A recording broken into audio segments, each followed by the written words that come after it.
ناک میں پانی نہیں ڈالا تو کیا وضو اور غسل ہو جائے گا؟ اگر ناک میں پانی نہ ڈالا جائے تو کیا وضو اور غسل ہو جاتا ہے؟ ساجد صاحب انڈیا سے پوچھتے ہیں. میں اصل میں سفر میں ہوں تو آج اسٹوڈیو میں ریکارڈنگ نہیں کروا رہا. جہاں موقع ملے وہی ریکارڈنگ کروا رہا ہوں میں، تاکہ نہ ہو ہمارا مسائل کا.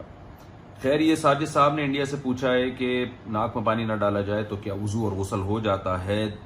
دیکھیں، وضو میں تو ناک میں پانی ڈالنا یا قلی کرنا یہ سنت موقدہ ہے، لہذا اس کو چھوڑنا ٹھیک تو نہیں ہے، لیکن اس سے وضو ہو جائے گا. لیکن غسل میں یہ فرض ہے، تو اگر غسل میں کسی نے ناک میں پانی نہیں ڈالا اور قلی نہیں کی منہ بھر کے تو غسل نہیں ہوگا اس کو.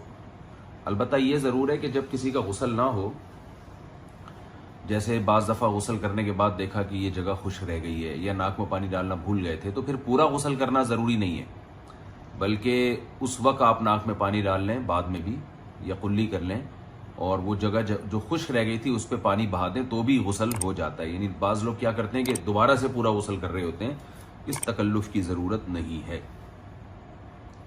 درود کے دوران امام نے سلام پھیر دیا تو کیا کریں؟ اگر جماعت کے دوران امام صاحب سلام پھیر دیں جبکہ مقتدی درود پڑھ رہا ہو تو کیا کرنا چاہیے؟ ساجد صاحب انڈیا سے. دیکھیں، اگر اتحیات آپ نے پوری نہیں پڑھی اور امام نے سلام پھیر دیا تو اتحیات چونکہ واجب ہے تو اتحیات کو جلدی سے کمپلیٹ کریں اور سلام پھیریں. لیکن اگر درود شریف ادھورا ہے تو چونکہ وہ درود شریف سنت ہے، واجب نہیں ہے، اور امام کی اقتدا واجب ہے، تو درود شریف مکمل کیے بغیر امام نے سلام پھیر لیا تو جہاں تک پڑھ چکے ہیں وہاں تک چھوڑ کر آگے امام کے ساتھ سلام پھیریں. اچھا جی، میت کی تصویر کھینچنا کیا جائز ہے؟ کسی کی وفات ہو جاتی ہے تو اس کے رشتہ دار وغیرہ اس کی تصویر بناتے ہیں، کیا یہ جائز ہے؟ پرویز علی نواب شاہ سے. دیکھیں، تصویر جاندار کی ڈیجیٹل تصویر کے بارے میں جو ہماری رائے ہے وہ یہ کہ یہ تصویر کے حکم میں داخل نہیں ہے. بعض علماء کہتے ہیں تصویر میں داخل ہے، تو چاہے میت کی تصویر ہو یا جاگتے ہوئے آدمی کی تصویر ہو، ڈیجیٹل تصویر کی بات کر رہا ہوں. لیکن میت کے بارے میں ایک بات ذہن میں رکھیں، میت کی تصویریں کھینچنا ایک مکروہ اور ناپسندیدہ عمل ہے. اس کی وجہ یہ ہے کہ میت چھپانے کی چیز ہے، دکھانے کی چیز نہیں ہے. اس پر میں کئی دفعہ پہلے بھی بیان کر چکا ہوں کہ قرآن مجید میں اللہ نے موت کو نیند سے تشبیہ دی ہے. اللہ یتوفی الانفس حین موتها والتی لم تمت فی منامها، کہ اللہ جیسے ہماری نیند میں روح قبض کرتا ہے نا، تو موت جب ہم مرتے ہیں تو بھی روح قبض ہو جاتی ہے ہماری. اور انسان کی باڈی کا جب روح سے رشتہ ختم ہو یا کمزور ہو جاتا ہے تو اس کے چہرے کی رونق ختم ہو جاتی ہے. یہی وجہ ہے کہ دنیا میں کوئی بھی شخص جو سو رہا ہو وہ کبھی بھی نہیں چاہتا کہ سوتے ہوئے میری تصویر لی جائے. اور اکثر میں ایک مثال دیتا ہوں کہ آپ کہیں کوئی آپ کو دیکھنے، کوئی خاتون ہو، اس کو کوئی رشتے کے لیے دیکھنے کے لیے آ رہا ہو، تو لڑکی والے کبھی بھی یہ نہیں کرتے کہ لڑکی سو رہی ہو اور سوتے ہوئے اس کے چہرہ دکھا دیں، تو اس سے ایک کراہت پیدا ہوگی جو آئے ہیں نا اس کو دیکھنے کے لیے ان کے دل میں. اسی طرح لڑکا بھی کبھی نہیں چاہتا کہ میں سو رہا ہوں اور میری سوتے ہوئے میں مجھے کوئی دیکھ کر، مجھے کوئی پسند کرنے کے لیے آ رہا ہو اور مجھے سوتے ہوئے میں دیکھے. تو انسان جب سو کے اٹھتا ہے تو بھی اس کے چہرے پر ایک عجیب سی کراہت کے آثار ہوتے ہیں. پھر وہ مود ہوتا ہے، کچھ کھاتا پیتا ہے تو جا کے بلڈ کا جو سرکولیشن ہے وہ صحیح طرح سے چہرے پہ دوڑتا ہے اور اس کے چہرے پہ ایک چمک پیدا ہوتی ہے. یعنی روح جو ہے وہ جسم کے ساتھ مضبوط رشتہ اس کا قائم ہو جاتا ہے.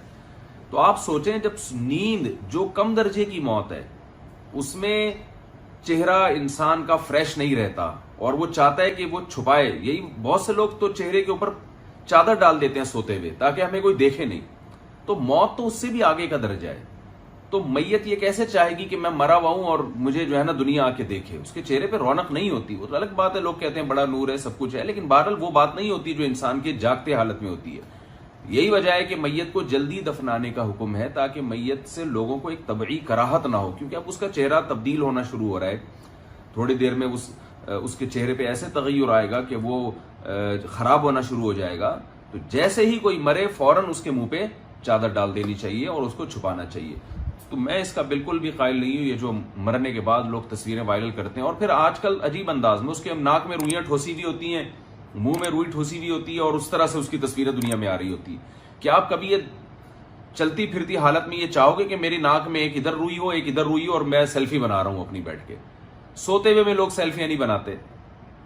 تو موت جو ہے نا یہ انسان کو متغیر کر دیتی ہے. تو موت کی مرنے کے بعد میت کی تصویریں نہیں کھینچنی چاہیے. اور اس کو بس اور یہ جو منہ دکھائی کی رسم ہے یہ بھی ایسا ہی ہے جس کو رونمائی کی رسم کہتے ہیں, یا منہ دکھائی تو نہیں کہتے اس کو, لیکن رونمائی, میت کی رونمائی, اس میں بھی یہی ہے. ہر آدمی آ کے میت کے چہرے کو دیکھ رہا ہے, یہ بھی غلط ہے. ہاں میت کے جو کوئی باپ ہے یا بیوی ہے شوہر کے لیے, یا شوہر کے لیے بیوی ہے یا بیٹا ہے, یہ لوگ اگر چہرہ دیکھ لیں تو چونکہ ان کے دل میں نفرت نہیں پیدا ہوتی, بلڈ ریلیشن ہوتا ہے, اگر چہرہ میں تھوڑا سا تغیر بھی پیدا ہو جائے تو ان کو کچھ نہیں ہوتا, ان کے دل میں محبت برقرار رہتی ہے کیونکہ یہ اپنے رشتے سمجھے جاتے ہیں. تو ان کے دیکھنے میں تو کوئی حرج نہیں ہے, لیکن نارملی اس کو ایک پبلک کے لیے لٹا دینا کہ آؤ لائن لگا کے سارے اس میت کے چہرے کا دیدار کرو, یہ طریقہ بھی نامناسب ہے اور کراہت سے خالی نہیں ہے. یہ طریقہ شریعت کے مزاج کے خلاف ہے. پیغمبروں پر اس کو قیاس نہیں کیا جا سکتا. پیغمبر تو دنیا سے جانے کے بعد بھی ان کے جسم میں ذرہ برابر تغیر پیدا نہیں ہوتا, اور ان کو ایک بہت پاورفل قسم کی حیات ملتی ہے, اس حیات کے اثرات ان کی باڈی پہ باقی رہتے ہیں, جس کی وجہ سے ان میں ذرہ برابر تغیر نہیں ہوتا. لیکن ایک عام آدمی کا جب انتقال ہوتا ہے, چاہے علماء ہی کیوں نہ ہو, تو ان کو فوراً چھپا دینا چاہیے, اور ان کی تصویریں وائرل کرنا یا رونمائی کے لیے لائن لگا کے قطار لگا کے لوگوں کو دکھانا, اس میں بہت سارے کام خلاف سنت ہیں اور شریعت کے مزاج کے خلاف ہیں, لہذا اس سے بچنا لازم ہے.